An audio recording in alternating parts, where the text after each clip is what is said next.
Espíritu Santo. Amén. Amén. Señor, te damos gracias por este día, por darnos un día más de vida. Gracias por los frutos que nos has dado. También cuida a nuestros hermanos que estén buscando de ti. Y danos mucha sabiduría también. La sabiduría es bien importante para nuestra vida hoy en día, que necesitemos para un poquito de ayuda en muchas de las cosas que aprendamos hoy y mañana. Y te lo pedimos en tu nombre, en el nombre del Padre, del Hijo y del Espíritu Santo. Amén. Completa libertad que da el amor, en pureza y humildad, vive en Dios y en completa libertad. Quien vive el amor, en pureza y humildad, vive en Dios. No existe mayor riqueza. Buenos días, queridos hermanos y hermanas, bienvenidos sean todos a este tu programa, Tu Parroquia al Día, semana 18 del tiempo ordinario. Este domingo vamos a estar mirando de forma especial, dándole continuidad al tema que tuvimos la semana pasada. La semana pasada hablábamos, los que estuvieron siguiéndonos, del tema de lo que era la vida después de la muerte, o qué ocurría después de la muerte. Hoy vamos a seguir con un tema que va muy unido al tema de la semana pasada. El tema de hoy es un poco más profundo. ¿Qué hacemos después que la persona muere? ¿Podemos orar por ella? ¿Esta persona podrá Dios escuchar nuestras oraciones para que, si todavía hay algo que se pueda restaurar y hacer, no vaya al infierno? ¿Cuál es la intención de Dios después que cada uno de nosotros muere? Así que hoy, para esto, hoy nuevamente Alberto, que es el camarógrafo, me va a estar ayudando con las lecturas que hemos seleccionado para este domingo 18 del tiempo ordinario. El tema es: ¿oramos o no oramos por nuestros hermanos difuntos? Alberto, preséntate nuevamente. Sí, muy buenos días, espero que estén bien, o buenas tardes a los que están viendo en la tarde el programa de nosotros. Para los que no me conocen, estuve en el programa pasado. Mi nombre es Alberto Meléndez, soy el camarógrafo, el que está detrás de las cámaras. Y este tema de hoy va a estar bien interesante, ¿sabes? Interesante. Porque el de la semana pasada estaba fuerte. Este va a estar mucho más interesante. Porque no solamente hablamos de las personas difuntas que ya pasaron a esa etapa de llegar hacia el cielo, sino que nosotros, ¿qué hacemos después? ¿Qué nosotros aquí en la tierra? ¿Qué nos toca? ¿Qué nos toca? Nosotros los que quedamos aquí. Exactamente. En lo que llega a nuestro momento. Eso es importante. ¿Qué tú opinas de este tema, Alberto? Mira la pregunta.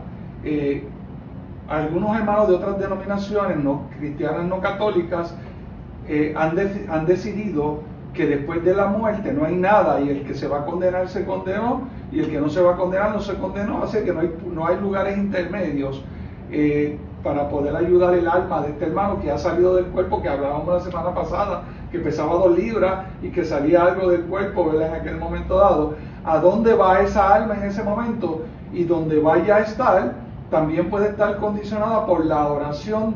La Iglesia Católica cree que a través de la oración, posteriormente a la muerte, todavía podemos hacer algo por el alma de ese hermano. ¿Qué tú opinas de este tema? Pues mira, con todo el pequeño conocimiento que tenga, yo entiendo que sí sería bueno orar por el alma que haya fallecido, el alma que haya subido, porque vamos a decir no todas las almas, porque no todas las almas o son condenadas, que van directo al infierno, o son llevadas a lo que se llama, o lo que nosotros llamamos el purgatorio, o van directo al cielo. Pues yo digo que sí, que deberían de ser, vamos a decir, oradas por esas almas, primero por las que llegaron al cielo, que llegaron a donde está nuestro Padre, y otras que están ahí, pero no han podido. Bueno, vamos a definir lo que dice la Iglesia, o lo que dice la Sagrada Escritura, más por encima de todo. La Escritura dice que el que muere en un pecado grave va al infierno. Y es claramente, cuando vemos la lectura de Lázaro y Epulón, que este hombre en la tierra hizo todo lo que quiso, pero no hizo el bien que tenía que hacer y fue al infierno. Y luego le pide a Lázaro que le moje con por lo menos la punta del dedo para que le toque la lengua. O sea, y el Señor le dice, hay un abismo que nos separa unos de otros. O sea, el que va al infierno va al infierno. En eso la iglesia está más clara que nadie. Claro. Pero también hay otros casos que cometen un pecado en algún momento dado, aunque vivieron una vida excelente, fallaron en algo, y esas personas Dios le da una segunda oportunidad. Y eso sí, para nosotros en la iglesia se llama el purgatorio, que aunque no está la palabra purgatorio en la Biblia, pero sí está expresada en muchas historias que nos llevan a esta forma de pensar.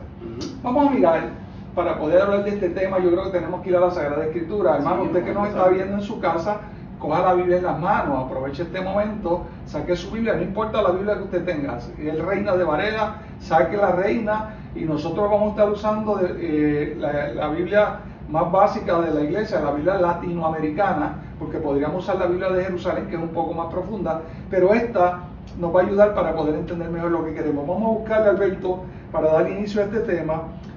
Vámonos al Antiguo Testamento, vamos al libro de Macabeos. Yo sé, hermano, usted no la busque, porque es uno de los 7 libros que ustedes excluyeron de la Sagrada Escritura, pero la voy a usar como referencia por si usted puede googlearlo. Entre a Google y póngale Macabeos 12, 40 al 44. ¿Por qué es importante? Porque ya desde el Antiguo Testamento, desde este pueblo judío, ya estaban haciendo algo por las almas de los difuntos.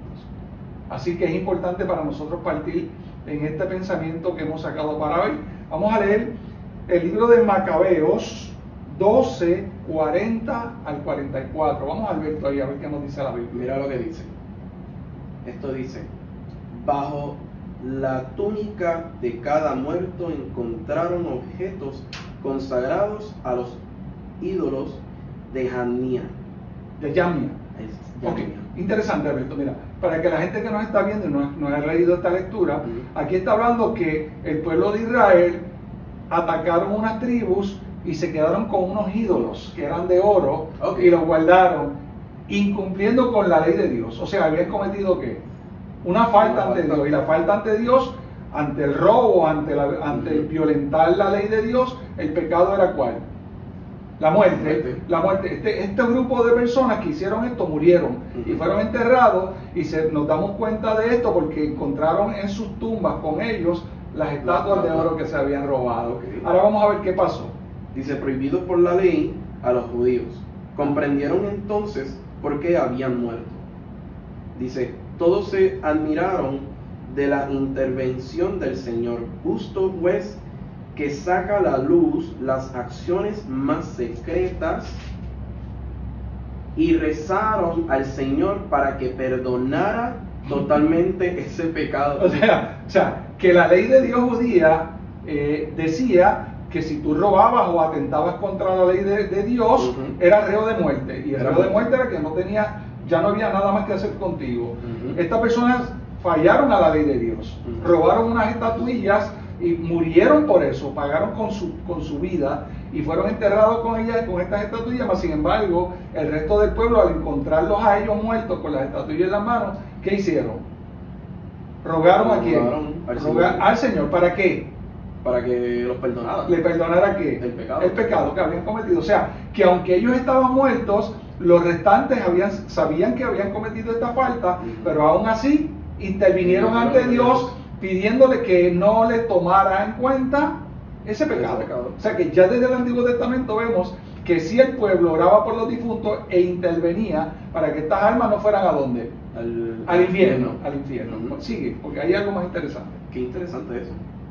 Dice: el valiente Judas exhortó a sus hombres a que evitaran en adelante tales pecados, pues acababan de ver con sus propios ojos lo que sucedía a los que habían pecado. Wow. Ahí está claro, más claro yo. O sea, no, ahí está bien claro. El pecado era muerte. Era muerte. Por tanto, se supone que ni siquiera oraran por ellos, pero ellos decidieron que interceder ante Dios, y se reunieron y oraron a Dios para que no le tomara en cuenta ese pecado, y para que los demás que venían detrás se dieran cuenta de que el pecado ante Dios es grave, pero que podemos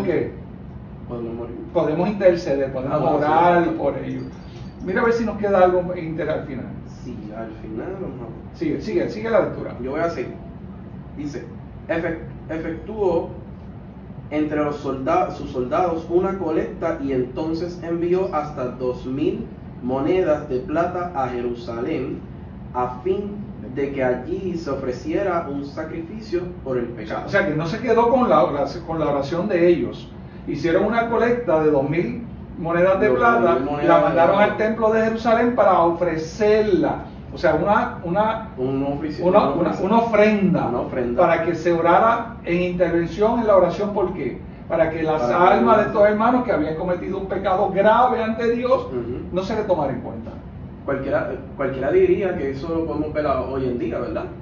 Eso es lo que hace la Iglesia Católica. Eso es lo que dice la Iglesia Católica. Por eso es que nosotros esos 7 libros son muy importantes porque nos dan luz. Y mayormente este libro de los Macabeos nos da luz ante esta situación de los difuntos. Claro. Vamos así. Síguelo. Ok, dice, todo esto lo hicieron muy bien inspirados por la creencia de la resurrección.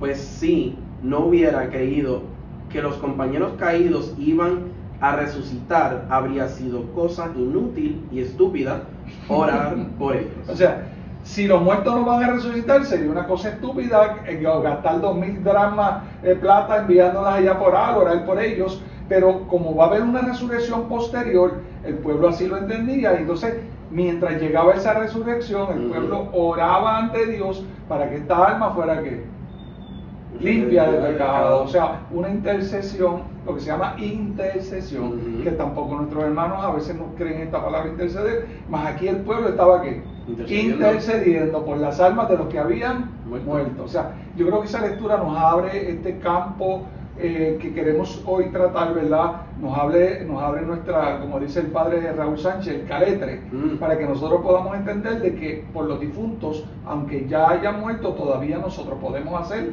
algo.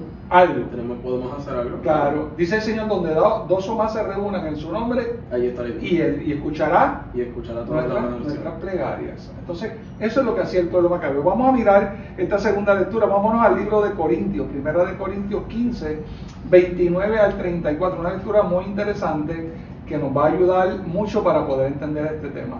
Primera carta de Corintios 13, 29. Primera de Corintios 15, 29 al 34. Vamos a leer esta carta, a ver qué nos dice. Mira lo que dice. Pero, díganme, ¿qué buscan esos que se hacen bautizar por los muertos? Si los muertos de ningún modo pueden resucitar, ¿de qué sirve ese bautismo por ellos? O sea, que había un grupo de hermanos que estaban ofreciendo su vida en sacrificio. Ellos entendían que bautizarse era un sacrificio y que se estaban bautizando en sacrificio por aquellos hermanos que habían muerto. Entonces, si ellos entendían que no se podía hacer nada por los muertos, entonces ¿por qué están sacrificando su vida, como ellos entendían en el bautismo, por aquellos almas de aquellos hermanos que habían muerto? Sí, pero ahí lo conecta todo, porque si vamos a ver en la primera lectura que habíamos leído, están haciendo lo mismo, están intercediendo. Y aquí ahora están que, aparte de interceder, están que ofreciendo su propia vida. O sea, ya Nuevo Testamento, Pablo a los Corintios, a la comunidad de Corintios, le está diciendo que había un grupo de hermanos que había sacrificado su vida en el bautismo para ofrecerla para la liberación y el perdón de los pecados de los que habían muerto. O sea que ya cuando uno da parte de su vida al Señor y uno está muriendo a la vida de uno propia por nuestros hermanos difuntos y por aquellos que han cometido pecado. O sea, eso es bien importante cuando hablamos del celibato, que a veces esto no se puede entender. Una persona célibe que sacrifica su vida, le está sacrificando por los pecados tuyos y por los que han muerto en pecado, para que también Dios pueda tomar mi sacrificio y que se pueda aplicar a estos hermanos que ya no están con nosotros. Sigue, Roberto. Yo creo que nos queda ahí algo interesante. Sí, no, queda todavía, tranquilo. Vamos para allá. Y dice, y nosotros mismos, ¿para qué arriesgamos continuamente la vida? Si, hermanos, ¿por qué todos los días estoy muriendo? Se lo juro por ustedes mismos que son mi gloria en Cristo Jesús nuestro Señor. Dice también, si no hay más que esta existencia, ¿de qué me Vale.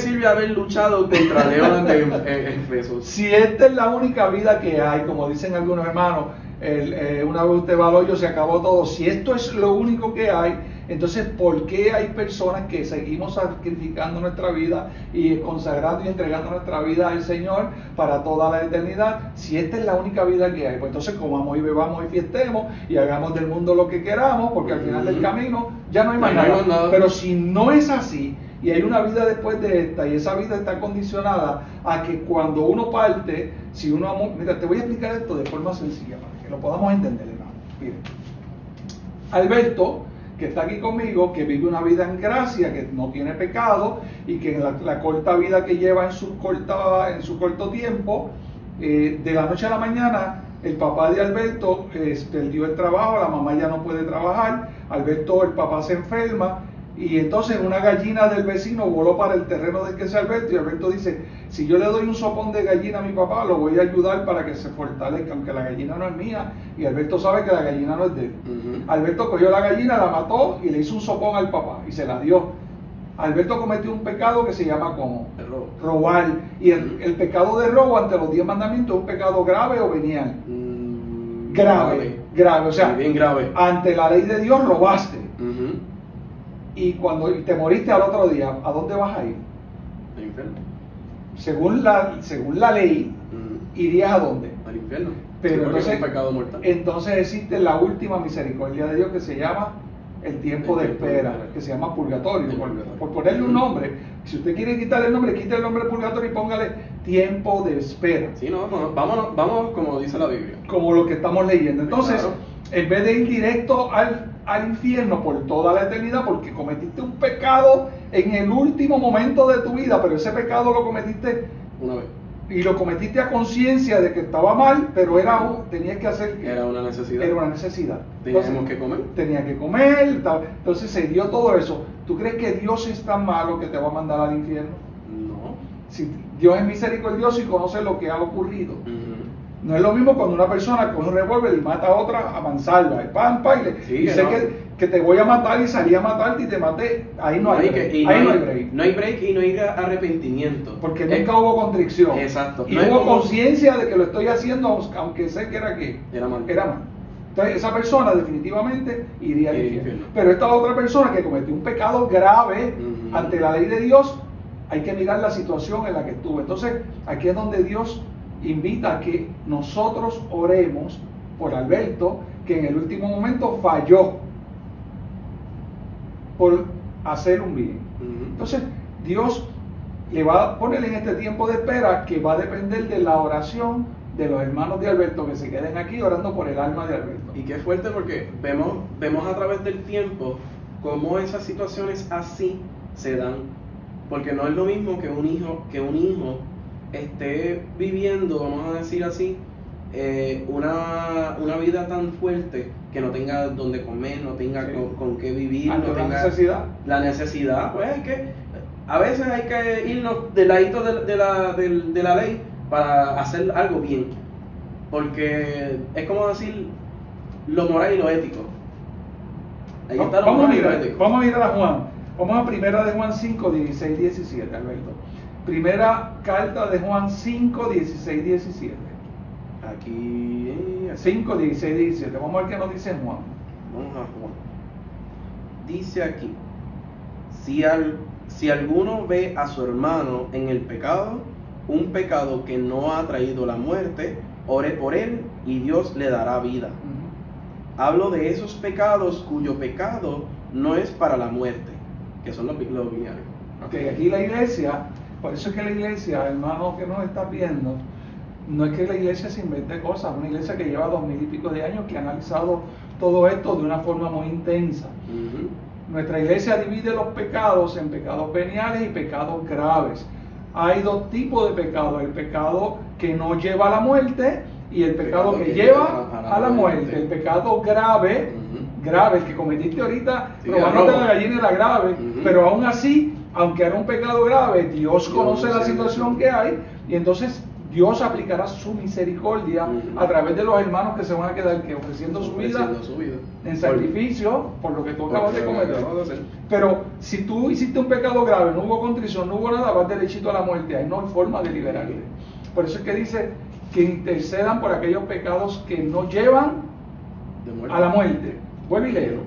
Sí, dice, hablo de esos pecados cuyo pecado no es para la muerte. ¿Cómo se llaman esos pecados en nuestra iglesia? En Pecados veniales, que no llevan a la muerte. No. Eso es que usted está aquí sentado en la iglesia y pasó esta muchacha con una ropa no adecuada y usted la miró, llegó a su mente, trató de empezar un proceso maquinando en su... Y entonces usted dijo, no Señor, aquí corto esta tentación, y usted empezó a orar y pasó todo. Eso se llama un pecado venial que no lo llevó al acto. Entonces, ese pecado es leve. Y ese pecado queda borrado en la misa cuando usted empieza, cuando usted dice el acto de contrición, el yo confieso o la forma que se utilice, ese pecado va a quedar eliminado. No necesita confesión. Pero hay otro pecado que necesita ¿qué? Confesión. Y ese pecado es más grave. Pero no quiere decir que porque cometiste ese pecado grave, ya vas al infierno. Si te mueres. No necesariamente. Sí, acuérdense, hermanos y hermanas, que lo último que quiere Dios para el ser humano es enviarte al infierno. La opción del infierno la buscas tú, la encuentras tú y te la ganas tú con lo que tú haces. Porque acuérdense, hermano, no necesariamente el pecado es cometido de buena o de mala. Es que saber que en tu conciencia, que si ese pecado lo cometiste, tú estés arrepentido de ella. Conciencia o inconsciencia. O sea, si yo cometo el pecado en conciencia de que lo que estoy haciendo está mal y aún así lo ejecuto sabiendo cuáles van a ser las repercusiones, pues entonces yo no tengo alternativa. No tengo alternativa. Pero si, por ejemplo, una persona entra a tu casa y entra con una cuchilla y ya mató a tu papá, mató a tu mamá, mató a tu hermana y ahora te va a matar a ti, ¿qué tú vas a hacer? ¿Qué tú harías? Bueno, yo oraría por él. Me hubiera corrido también. ¿O qué tú harías? ¿Te defenderías o no? No, yo no me defiendo. ¿Por qué no te vas a defender? Bueno, primero que todo tienes un arma blanca. Te va a matar como quiera. Te va a matar como quiera. Entonces, pues, si tú ves que ya te mató a tu papá, a tu mamá y ahora va a matar a tu hermana y quedas tú y tu hermana, ¿tú no vas a defender? Bueno, claro. Aunque tu vida corra peligro, tú vas a defender. Entonces, defiendo hasta lo último. La autodefensa de uno, aunque ante una situación de peligro, aunque tenga que cometer un pecado, entonces ahí está la esencia. Cuando vamos a poner la situación más complicada, cuando a un militar lo envían a la guerra y el militar es cristiano y le entregan un arma y ante una situación de peligro tiene que disparar, ¿sí o no? Sí. Cuando se muera, cometió el pecado de ¿qué? De matar. De mató. Pero cuando vaya ante Dios, ese hombre irá al infierno o irá al cielo o irá al purgatorio. Esa está bien fuerte. Entonces ahí vemos, él mató porque quería. No, él mató porque el Estado lo llevó a ese momento. Estaba obligado. Obligado. Y ante esa situación que estaba, su vida corría ¿qué? Peligro. Y él se defendió. Entonces, que defenderse. La iglesia ora por ese hermano que al morir cometió el pecado de matar, pero entonces la iglesia intercede y le dice a Dios, pero tú sabes que la forma en que lo hizo. ¿Ves? No es lo mismo el que va a Mansalve, que estaba matando a tu familia, que sabía que lo estaba haciendo mal y lo siguió haciendo mal, y no importaba un pepino donde fuera. Claro. Es una situación bien complicada. Vamos a ver cómo termina. Vamos a terminarla. Porque dice, porque también hay un pecado que lleva a la muerte. Que ese no hay break. No hay break. O sea, no hay break. Si lo cometiste a conciencia, no hay alternativa. Y no pido que oraciones en este caso. Ok. El que murió. Cometiendo un pecado grave en un acto de conciencia, pues entonces ya Pablo está diciendo, Juan dice que no oremos por él, porque va a ir a dónde? Va al infierno. Al infierno. No hay vuelta atrás. Y del infierno no te saca nadie. Vamos a mirar rapiditamente la cuarta, que es Mateo 5. Mateo 5, 25 al 26, Alberto. Mateo 5. Vamos a ver qué Mateo nos dice hoy. Vamos a mirar Mateo 5, 25 al 26. Saca tu Biblia y búscalo. Si no, tranquilo, yo lo voy abajo, como hice en el programa anterior, lo pongo para que la busque. No me crea a mí, búscalo en su Biblia. Sí, pues claro, también. Dice Mateo 5. Trata de llegar a un acuerdo con tu adversario. ¿A qué se refiere adversario, José? a la persona que ha tenido una situación de problema contigo. Ok. O sea, cuando tú peleaste con tu vecino, Ujú. porque la gallina se te metió para acá, o porque el perro se te suelta todos los días y se mete a tu casa a evacuar, Ujú. y entonces en vez de tú coger un revólver, tú empiezas un pleito con tu vecino. Ok. Y eso se llama adversario, porque ya no pensamos de la misma manera. Sí, sí. Ya tenemos una situación que nos está separando. Separando. Porque Dios nos llama a ser hermanos, pero Ujú. ya no podemos ser hermanos porque tú tienes una situación o yo tengo una situación que impide que eso se dé. Exacto. Y le llamamos adversario, es alguien que va en contra de tus principios o de lo que tú quieres. Sí, claro. Ya tenemos el adversario, sí. Mira, ya está. Dice, con tu adversario, mientras van todavía de camino al juicio. O sea, que tú denunciaste a tu vecino porque el perro se metió a tu casa y ya tú estás harto de eso y Ujú. ya hiciste 40 querellas y no pasó nada y ahora ese caso tú lo vas a llevar al juez. Ahora van de camino los dos hacia dónde. Hacia el juicio. Y en el juicio, ¿qué va a ocurrir? Pues van a haber Dos versiones. versiones. Y- Una de mi vecino y una mía. Uno de los dos saldrá bien, O uno sale bien o uno sale mal. uno de los dos va a salir bien y el otro va a salir mal. Ujú. Entonces, aún así, Dios nos está diciendo, porque esto es una parábola, Dios nos está diciendo, cuando tengas esta situación, antes de llegar al juez, para que no haya un culpable y un inocente, trata por el camino de Claro, resolver claro. esta situación. Claro. O sea, tú lo vas que por el dice, mira lo camino, que dice. vas por el camino y le dice al vecino, mira, es que el perro ya me tiene cansado, chico. Y el vecino te va a decir, no, pero es que yo no tengo la culpa. Y dice, pues mira, vamos a poner entre los dos un portón allí y ese para que el perro no se me meta a casa. Ah. Y resolví, ya no tuve que llegar al juez. Y los dos somos ¿qué? Felices. Felices e inocentes. Claro. Ya no nos estamos condenando. Eso es lo que Dios nos está pidiendo, que mientras vamos de camino tratemos de resolver la situación. Ahora sí, llegamos al Sí, juez. vamos a donde dice la pregunta. ¿O prefieres que te entregue al juez Ujú. y el juez a los guardias que te encerrarán en la cárcel? Ok, esto, acuérdense que es una parábola. Claro. Vamos de camino, no hicimos ningún trato, vamos al juez, el juez te va a meter a la cárcel, que la cárcel es ¿qué? En el efecto de la parábola, estamos hablando del reino de los cielos. El infierno. El infierno, estás en la cárcel. Estás en la cárcel. Antes que te metan a la cárcel. Ujú. Porque si te metemos a la cárcel, allí no se va a poder Ahí hacer. no se va a hacer nada. Sigue. Ok, dice, en verdad te digo, no saldrás de allí hasta que hayas pagado hasta el último centavo. Ahí está. Entonces vamos acá, vamos a la parábola.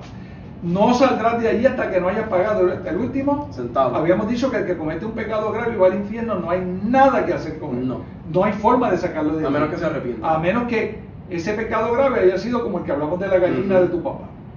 Pues bien, ahora tenemos el caso que va a la cárcel y está permanente allí. Ujú. Y la parábola dice que no saldrá de allí. Hasta que pague el último centavo. Entonces ya sabemos que ese lugar que está hablando la Biblia no puede ser ¿qué? no puede ser El infierno. El infierno. Porque del infierno nadie Nadie sale. sale. Pues entonces ya nos está hablando aquí de que el alma de ese hermano todavía tiene una última oportunidad que se llama la última misericordia de Dios. Quite la palabra purgatorio y póngale la última misericordia de Dios. O la espera. O un tiempo de espera Ujú. antes de que se llegue al juicio, El juicio final. final. Entonces esa alma que no ha ido al infierno, sino que está en la puerta del infierno, vamos a llamarle la puerta, Sí, sí. no has entrado. Y eso, el purgatorio no es un sitio de alegría y de gozo, es un sitio de sufrimiento, de calor, es casi el infierno, pero todavía no ha entrado, porque una vez entre el alma, ya no puede salir. Claro. Por tanto, todavía hay Esperanza, oportunidad de que esa alma la podamos ¿qué? Salvar. Salvar. ¿Qué es lo que quiere Dios? Que la salvemos. Que la salvemos. Entonces, aquí es donde está toda la primera lectura, el sacrificio de los hermanos, la oración, Macabeo, Corintios orando por los difuntos, Las haciendo intercesiones, sacrificios, ¿verdad? intercediendo, no me voy a hacer esto para que el alma de mi familiar no esté ahí. Ujú. Termínala. Ya terminé. Termínate. Pues vamos a la última, Primera de Corintios 13, del 13 al 15. Vamos a ver qué hay ahí. Con esta terminamos. Con esta terminamos. Sí, que tengo 20 más, pero no tenemos tiempo. Vamos a ver. Sí, es verdad, no tenemos tiempo. Sí, Primera de Corintios Ok.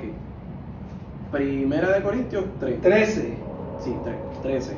13 Al 15. al 15. Vamos a Corintios. Vamos a ver, Pablo otra vez. Un día se verá el trabajo de cada uno. Algún día, mira cómo empieza Pablo, hagas lo que hagas en este mundo, algún día se verá lo que tú ¿Hiciste? hiciste. Sea bueno, o sea malo. Todo se va a ver. Sí, pues claro. Ese día va a llegar. Ya Pablo, Es como decir que ya yo morí. Estoy muerto. Mi alma ya subió. O está en trance. Ahí yo voy a ver Toda la todo película. el paso de mi vida, completo. Un flashback. entonces, completo. cuando tú veas el paso de tu vida, como tú me lo traes, tú mismo serás tu propio juez. Exacto.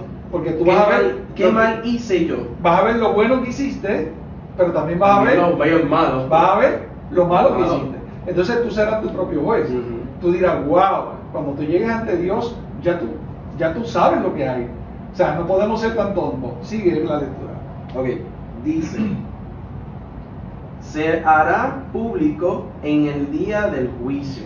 Todo lo que tú has hecho en esta vida, sea bueno o sea malo, será público. será público. Implica Que lo va a ver mucha gente. todos los que están Todos los allí que están allí. lo van a ver. O sea que tú irás a un juicio donde va a haber otros seres, porque no van a ser humanos, van a haber otros seres Ujú. no humanos que estarán viendo Lo la que película de tu vida. De mi vida.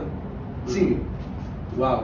Dice: cuando todo sea probado por el fuego. Y todo será pasado, decía Pablo en otra lectura, que el oro se prueba en el crisol, en el fuego, Ujú. donde cuando llegues allí, toda tu vida ya estará pasando por qué?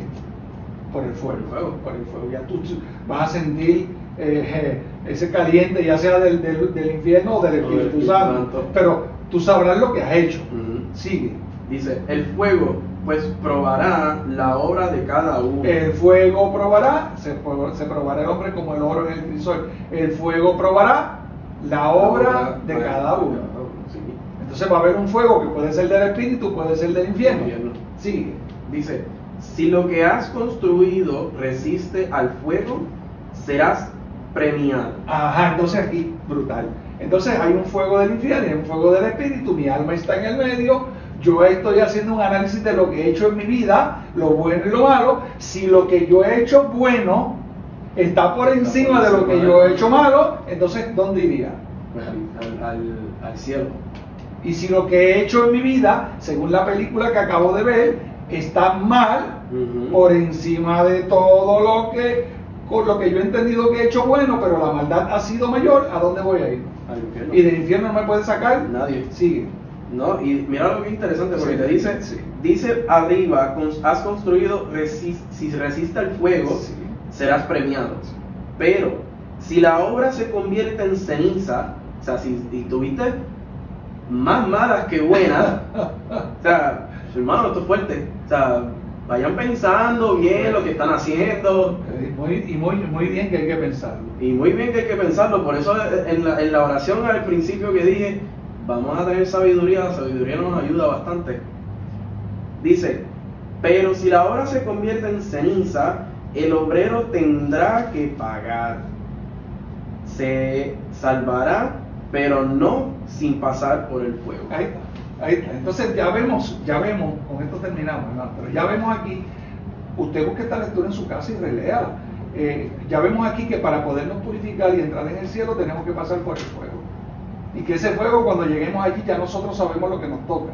Porque sabemos por nuestras obras lo que hemos hecho bien y lo que hemos hecho mal. Y que vamos a tener todo un camino completo viendo nuestra vida, de punta al fin. O sea que todavía entonces aquí, mientras estamos en ese juicio, si mi familiar, si la iglesia está orando, intercediendo por mí, todavía esas oraciones de la iglesia en la tierra pueden ser tomadas ¿a dónde? En el cielo. Entonces, mientras yo estoy en esa disyuntiva de si entro o no entro, las oraciones de nosotros en la tierra pueden ayudar para el juicio del alma de esta persona que está pasando por el fuego, para que no se conviertan en cenizas. Por eso mismo hay que orar por nuestros difuntos hermanos.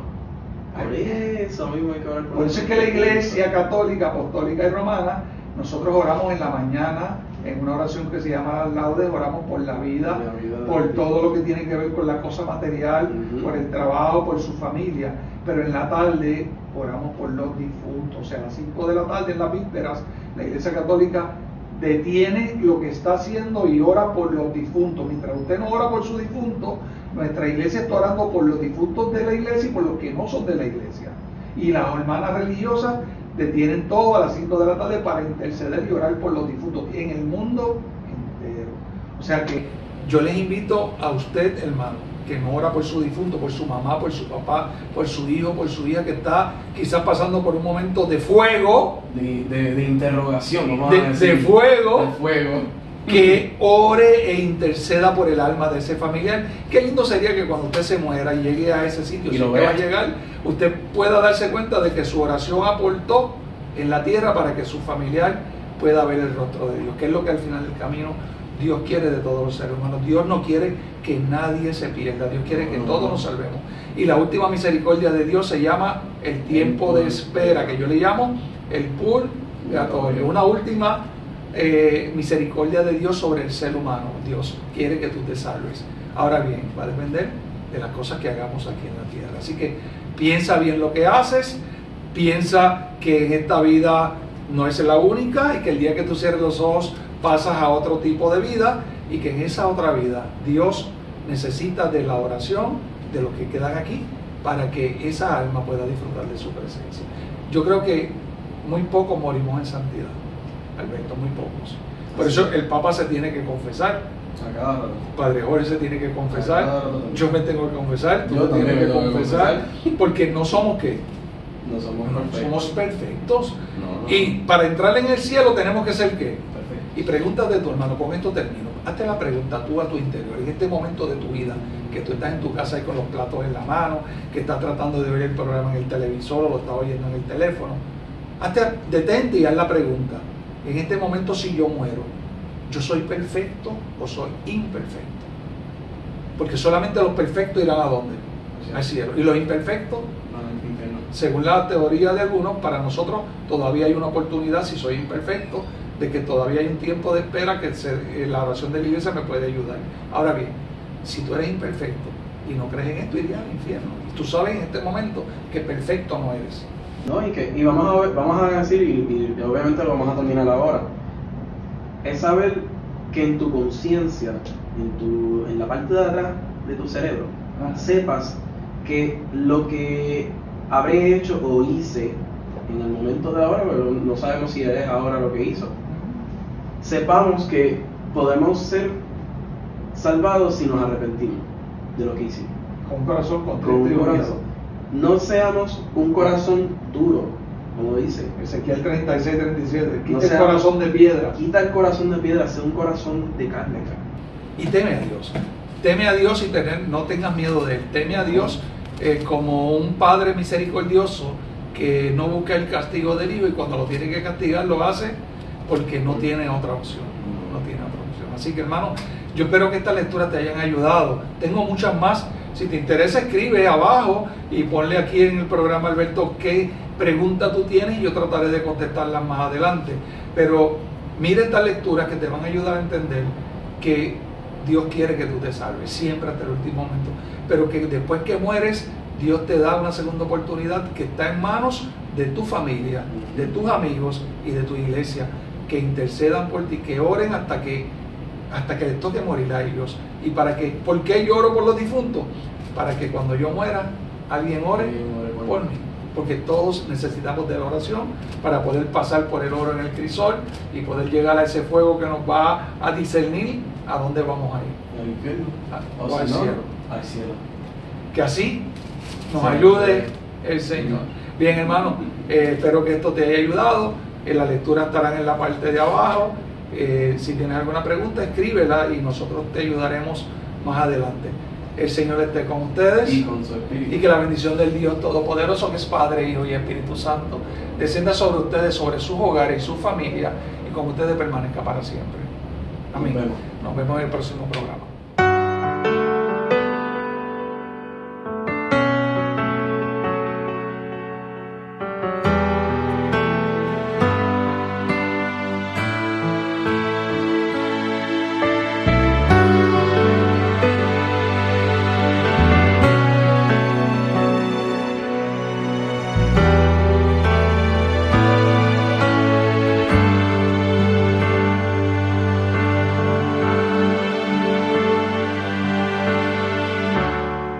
Cuando estoy en el desierto, mis fuerzas se han ido. Si camino entre muertos y estoy perdido, subo al monte del encuentro y empiezo a clamar por tu gloria en mi debilidad. Que baje la nube, por favor, y me envuelva con su amor. Siento que no puedo sufrir más.